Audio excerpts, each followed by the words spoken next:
जब तक उनका एग्रीमेंट है हम लोग कुछ कर नहीं सकते। लेकिन मैं किसी पद पे रहूं नहीं रहूं, अगर किसी के ऊपर अन्याय है वो मेरे पास आए तो मैं टोरेंट वालों को बुला के उसके ऊपर जो अन्याय हुआ है उसको हल करूंगा। अभी सुनो, अभी हमारे हाथ में यही एक चीज है, बराबर। टोरेंट क्या अन्याय करता है क्या नहीं, अगर अन्याय करता है तो जनता को गुमराह करना मेरा काम नहीं है। मैं ऐसा नहीं बोल सकता कि चुटकी बजा के मैं इसको भगा दूंगा, ये मेरा काम नहीं है। मैं प्रशासन जानता हूं, इसलिए मैं ऐसा नहीं बोल सकता। लेकिन जिसके ऊपर अन्याय हुआ है वो अगर मेरे से कांटेक्ट करे तो उसके अन्याय को दूर करने का काम मैं निश्चित तौर पर करूंगा और अन्याय होने नहीं दूंगा। भिवंडी की जनता ये चाहती है कि उनको बिजली कैसे किसी भी तरह से सस्ती मिले, कि सरकार ये चीज कर सकती है। टोरेंट कंपनी को भगाना इतना जरूरी नहीं है कि उसकी बिजली सस्ती हो या। देखो, इसमें दो बातें हैं। टेक्निकल बात ऐसी है कि टोरेंट कंपनी को फ्रेंचाइजी दी है, टोरेंट कंपनी की फ्रेंचाइजी हटा के टोरेंट कंपनी को जिस तरह से मुंबई में बीएसटी देती है, अदानी देती है, इस तरह से अगर पूरा सप्लाई और प्रोडक्शन उनके जिम्मे में दिया तो ये रेट कम हो सकता है। लेकिन दूसरी बात, महाराष्ट्र के मुख्यमंत्री जी ने कहा है कि अभी 26% धीरे धीरे 5 साल में इलेक्ट्रिक का बिल कम होगा। ये तो मुझे लगता है कि जब से महाराष्ट्र की स्थापना हुई है तब से लेकर आज तक ये कभी हुआ नहीं। ये अच्छी पहल है हमारे मुख्यमंत्री देवेंद्र फडणवीस जी की, जो जनता के बारे में सोचते हैं। तो निश्चित तौर पर पूरे महाराष्ट्र की जनता को राहत मिलेगी तो भिवंडी को भी मिलेगी। खासदारांनी सांगितलं की भिवंडी जो मेट्रो प्रकल्प आहे तो कपिल पाटलांमुळे स्थगित झाला, आजही त्याला चालना मिळेल नाही, मेट्रो प्रकल्प तसाच रखडला। त्यांना विचारायला पाहिजे होतं कसा, माझ्यामुळे कसा स्थगित झाला? काम तर सुरू आहे, स्थगित कुठे झाला? आता स्टेटस काय? अरे स्थगित कुठे होतं? 90% काम पूर्ण झालंय, स्टेशनचं काम सुरू आहे, तर स्थगित कसा झाला? कुठला स्थगित झाला? बरं पुढचा स्थगित झाला असं जर त्यांचं म्हणणं असेल तर ते महाराष्ट्राच्या मुख्यमंत्र्यांच्या सोबत बैठक घेऊन तिथे फॉरेस्टच्या जागेमध्ये लोकांची घरं आहेत, फॉरेस्टच्या जागेमध्ये लोकांची दुकानं आहेत, हे सगळे तिथे बसलेले लोक यांची दुकानदारी संपली असती, रोजगाराचं साधन संपलं असतं, म्हणून सहानुभूतीने विचार करून तत्कालीन मुख्यमंत्री देवेंद्र फडणवीस साहेब, नंतर झालेले एकनाथ शिंदे साहेब यांनी जनतेचा विचार करून तात्पुरत्या स्वरूपात ते काम थांबवलं, स्थगिती नाही दिली, ऑफिशियल स्थगिती नाही। अंडरग्राउंड मेट्रो करण्याच्या साठी MMRDA ला सूचना दिल्या आणि सांगितलं की अंडरग्राउंड मेट्रो करता येते का हे बघा, त्याचा खर्च वाढला। पण मला असं वाटतं की आता आमदार महेश चौगुले यांनी काही पत्रकार परिषद घेतली होती आणि त्यांनी सांगितलं की मुख्यमंत्र्यांच्या बैठकीमध्ये याची चर्चा झाली आणि त्या चर्चेमध्ये ही मेट्रो अंडरग्राउंड करण्यासाठी तत्वतः मुख्यमंत्र्यांनी मान्यता दिली। आता ह्याच्या सगळ्या प्रोसेस ज्या पुढच्या आहेत त्या मगाशी सांगितल्याप्रमाणे त्या होतील। आता हे असं खोटे प्रश्न आणि खोटी उत्तरं देणाऱ्या माणसांना पत्रकारांनीच विचारलं पाहिजे की कसं माझ्यामुळे थांबलंय तर स्थगिती मिळाली, त्याचं उत्तर दिलं पाहिजे ना। आता हे काय झालं, नाचणं अंगण वाकडं तसं झालंय।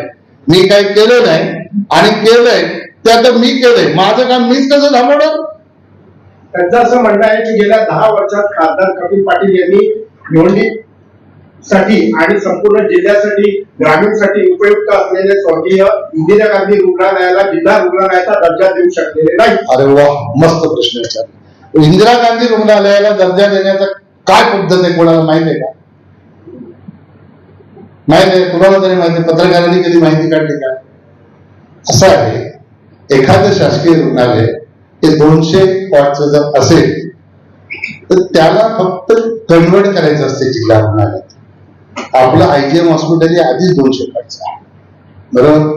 तिथे आता सुप्रिटेंडची पोस्ट आहे आणि त्याला जिल्हा रुग्णालयाचा दर्जा मिळाला की सिव्हिल सर्जनची पोस्ट होणार आणि मग जिल्हा रुग्णालयात येतं. याला फक्त टेक्निकल गोष्ट आहे ती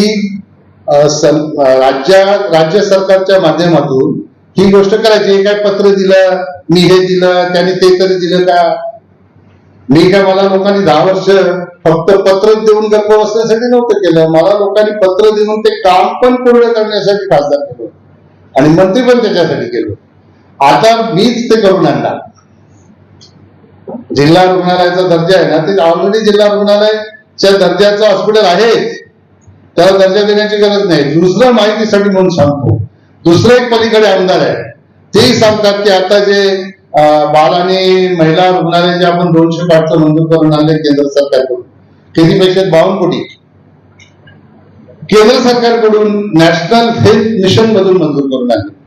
स्पेशल केस म्हणून आपल्या ग्रामीण भागामध्ये 2 आरोग्य केंद्र, अनगाव 3 आरोग्य केंद्र, अनगाव, भिवंडी आणि वाशिम, आणि एक आपला स्टोर रूम आहे याला तुमच्या गोवेलीला, आणि मुरबाडच्या शिरोशीला एक आरोग्य केंद्र, त्याला कमी पैसे आहेत. हे 6,22,22,00,000 असे नॅशनल हेल्थ मिशन मधून आपण मंजूर करून आणले. मी मंजूर केले, ते भाषण आपण पाहिलं, त्याचं श्रेय कोणाचं नाही. ह्याला मंजूर करण्यामध्ये तत्कालीन आपले देशाचे हेल्थ मिनिस्टर मनसुख मांडविया आणि आपल्या महाराष्ट्राची सुपुत्री राज्यमंत्री भारती पवार या दोघांनी खूप आपल्याला मदत केलेली आहे. आणि म्हणून ते स्पेशल केस म्हणून मंजूर झाले. तुम्हाला माहिती म्हणून सांगतो, मी आपल्या राज्याच्या सचिवांना सांगितलं हा प्रपोजल तुम्ही पाठवा.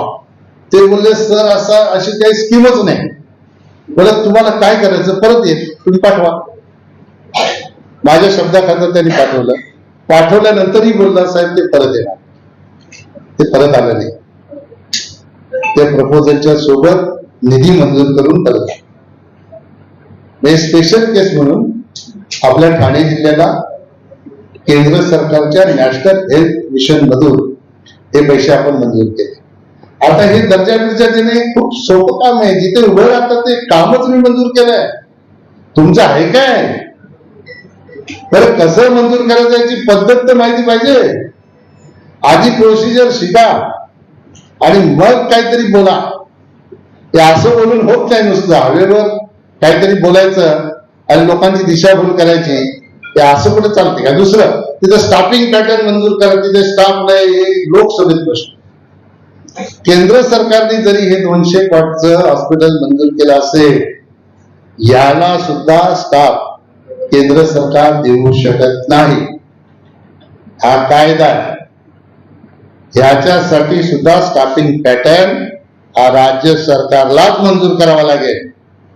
राज्य सरकार स्टाफिंग पॅटर्न मंजूर करेल तेव्हा ते हॉस्पिटल होईल. उगीच काही जाऊन दिल्लीत प्रश्न विचारायचे पार्लमेंटमध्ये, तिथून स्टाफ पाठवणार आहेत का? आधी माहिती करून घ्या. वर्ष झालं आता. कोण स्टाफ देणार आणि कुठून येणार, त्याची प्रोसिजर काय हे तर शिकून घ्या. उगीच काहीतरी विचारायचं आणि टाकायचे व्हिडिओ आणि शाबासकी मिळवायची. हे आता जनता हुशार आहे. आता असं कोणी भुलतापणा बळी पडत नाही.